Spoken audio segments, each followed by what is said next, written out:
Ah oui, c'est vrai, on aime bien se rafraîchir, aller se baigner, s'allonger sur le sable, profiter du soleil. Et puis à la fin de l'été, on s'aperçoit qu'on a des cheveux qui ressemblent un peu à de la paille. Catastrophe, hein, à Catastrophe. de la paille, à de l'étoupe, comme dit ma maman. Vous savez, cette espèce de corde qui est complètement explosée et qu'on met sur les ponts de bateaux. Bon, rien à voir avec les cheveux, mais c'est pour l'expression, le cheveu de paille, le cheveu explosé de la fin de l'été, parce que pendant l'été, effectivement, on se laisse aller, on n'a pas beaucoup pris attention au fait de le soigner. Alors pourquoi je parle du vinaigre? Parce que c'est le moment de l'utiliser. Alors on en parle depuis longtemps, le vinaigre, on en parle depuis le XVIe siècle. Ce vin aigre qui est issu de bouteilles de vin qui ont été mal bouchées, on le sait depuis le XVIe siècle qu'il a des actions intéressantes, que c'est une sorte d'eau de jouvence et de jeunesse, comme on disait autrefois. Mais ce qui est intéressant, c'est qu'on a compris maintenant beaucoup mieux ce qu'il se passait. Pourquoi c'est intéressant le vinaigre pour les cheveux? Parce que ça va nous redonner de la brillance. Ça, c'est l'information qu'on a depuis longtemps. Mais pas seulement. Ça va aussi aider, c'est ce qu'on a trouvé ces derniers temps, à restructurer le cheveu. Un cheveu, c'est comme des écailles qui sont les unes sur les autres. Et avec l'action de ce soleil, de ce vent, ces écailles vont s'ouvrir. C'est ça qui va faire, comme quand on crêpe le cheveu, c'est ça qui va faire qu'il est un petit peu explosé. Un cheveu, c'est aussi une structure qui reçoit de l'eau. Et dans l'eau, il y a du calcaire. Et donc, quand vous avez une surface qui doit être super brillante, il faut qu'elle soit très très lisse, des écailles très très bien rangées et rien sur la surface qui vienne empêcher la lumière de réfléchir. Eh bien, le vinaigre, ça contribue à faire tout ça. Explication.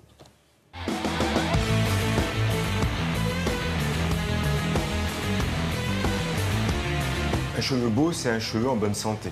Et un cheveu en bonne santé, c'est un cheveu qui brille. Et pour briller, il faut qu'on ait une surface du cheveu parfaitement lisse.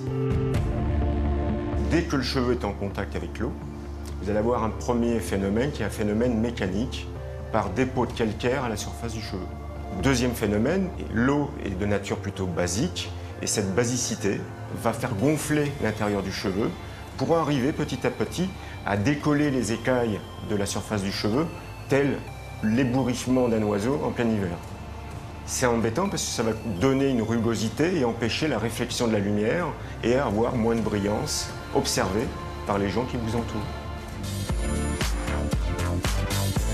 Alors, le vinaigre a été découvert à la nuit des temps, fin de compte par erreur, comme toujours, en laissant vieillir du vin et c'est devenu un vin aigre, d'où le vinaigre.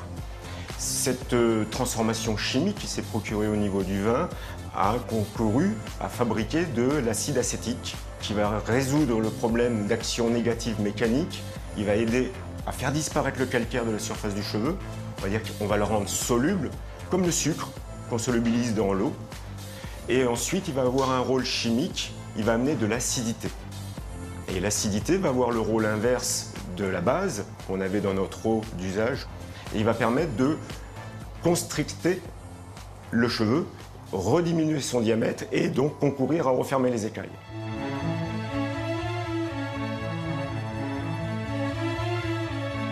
Traditionnellement, il y a deux usages possibles au niveau du vinaigre. Le premier, c'est l'utiliser pur, vraiment juste avant de rincer le cheveu.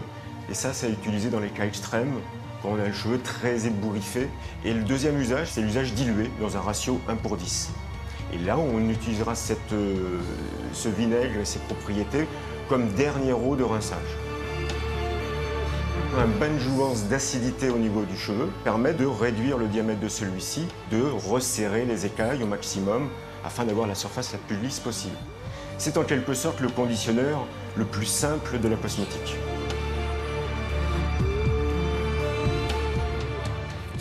Bon, alors, petite explication quand même, la procédure à suivre. Mais voilà, exactement. elle est là, l'info nouvelle. C'est que voilà les nouveautés qui vont sortir, notamment à la rentrée, en grande surface ou chez des spécialistes du cheveu. On lave son cheveu. Là, on utilise ensuite de l'eau vinaigrée.